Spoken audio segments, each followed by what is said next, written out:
My name is Ashwani, and I am 50 years young.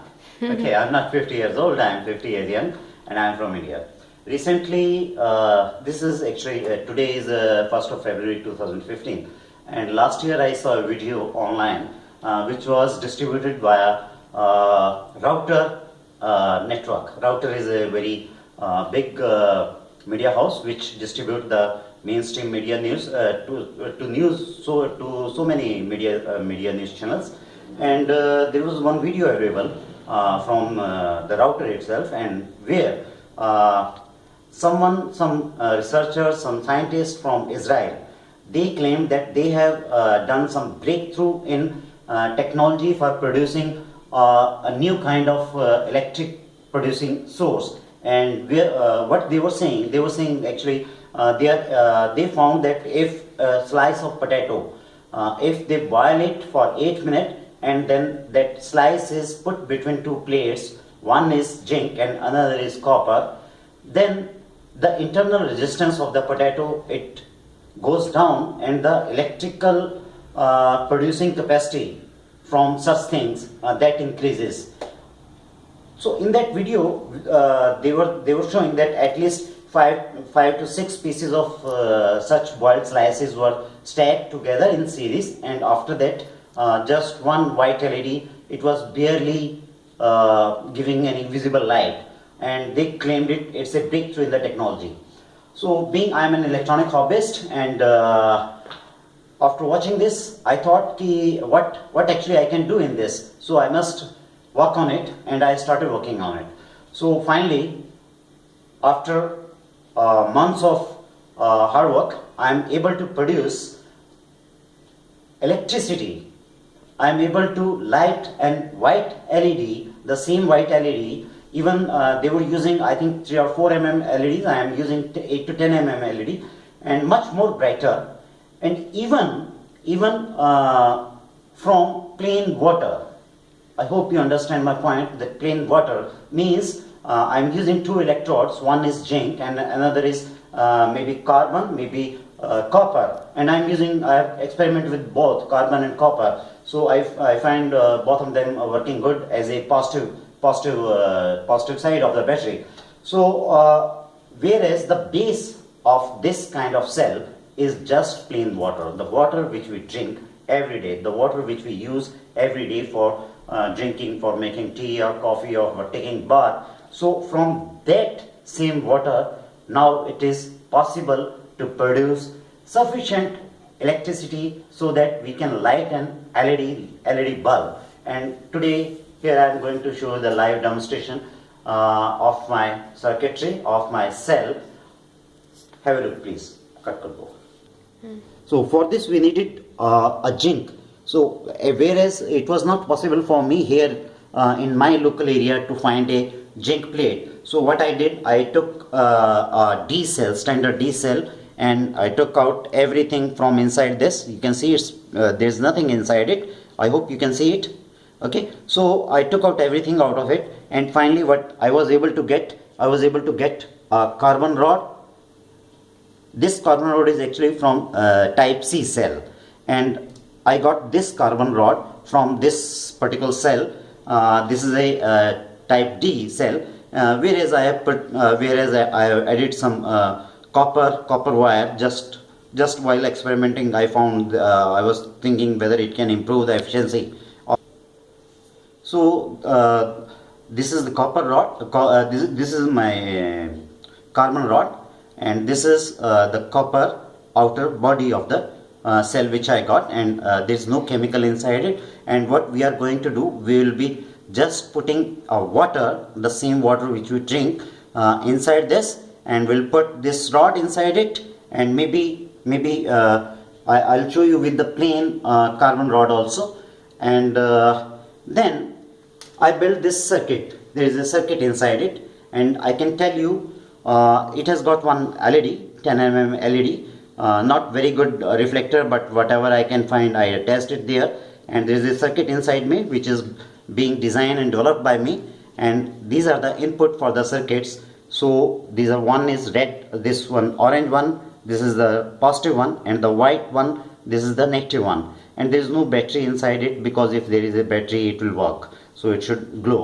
So if I touch both this, there is no, I can assure you there is no battery or cell or anything inside it, as nothing happens when we touch these two wires. Okay, so this is a plain electronic circuit designed and developed by me. I'm sorry I can't show you right now, so later on if somebody wants to have a look inside it, I'll be happily sharing the same. I'll be showing them what's inside it, because it's just, I'm just doing this for the my privacy issues, so I don't want to show how I made it right now. Okay, so this is the thing, and now this is a plain glass of I'll put some water inside it from this tap, and this is nothing. I can wash it also, so that you can see there is no chemical inside it, there is no acid, there is nothing inside it. So I just taken out the water from this tap, water tap, and now I'm going to put the water inside this. Okay, I just added water inside it. You can see this water inside it. Okay, so what I'm going to do is, we need to make a connection. So for that there is a crocodile clip, so I'm going to attach it. Pause it. So I have attached this crocodile clip to the outer body of the zinc, and there is the wire which will act as a negative. And first of all, because this is a metal and it's a conductive metal, and this is a copper rod which is also conductive, so what we need a kind of insulator, so that when I put this inside this, so they don't get the short circuit, we don't get the short circuit. So for this I'm going to make a cutting of this cardboard paper. This is basically a visiting card paper, so just make a outline. So I'll just cut inside this. Okay, so now I'm going to cut it.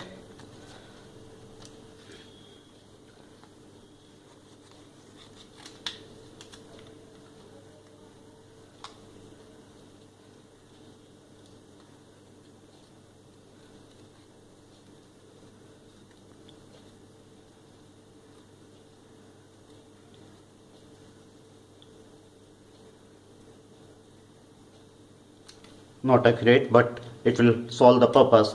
So I'm just putting it inside it, and I'll just press it so that it just touches the bottom. And okay, actually we need to add this first, as I wanted to show you there is nothing inside it, so I have to add it later.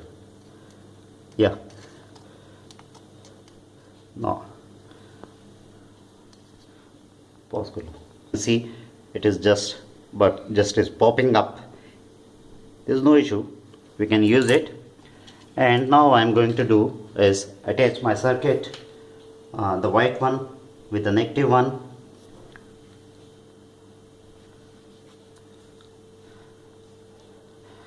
And first I'll show you with plain carbon rod. So I just touch it here,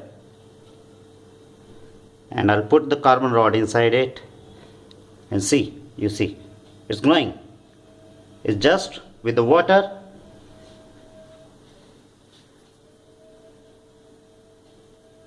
Can you see it? It's glowing and it's pretty bright. And we can increase the efficiency of this also by putting what I'll put an metallic coil. This is basically copper coated, not really copper. So I'll put it inside it. We are doing it again just to show you how we can increase the efficiency with some other metal like the copper one or the copper coated. So for this time I am going to add this insulator first, and it is down there and it is properly fixed. Now it won't come up, I hope so. And again we'll add the water directly from the tap itself. is great. This is water, tap water. And now I'll just put this coin inside it, and it won't be touching the copper because there is a insulator inside it. So the coin is there, it's the copper coated coin. And now I'll just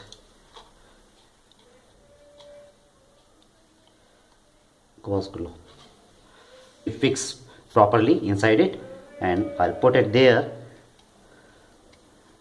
attaching it with a positive, and this carbon rod now is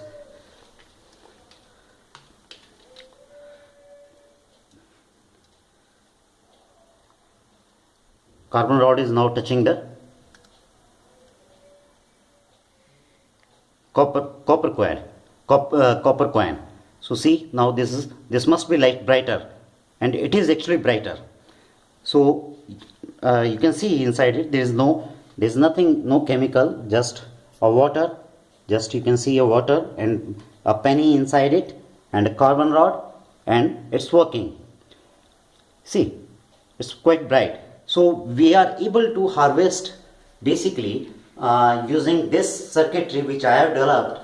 We are able to harvest electricity directly using water as a base, where we don't use any harmful chemical, because in every cell, whether that is a lead acid battery, there is a zinc battery, or mercury battery, or even the dry cell, the same one from which I have taken these parts, copper, the carbon rod and the zinc. So they use magnesium, which are not really directly biodegradable, and they are harmful to environment also. So whereas if we can harvest electricity using water as a base instead of chemical, you can just imagine how safe our future will be.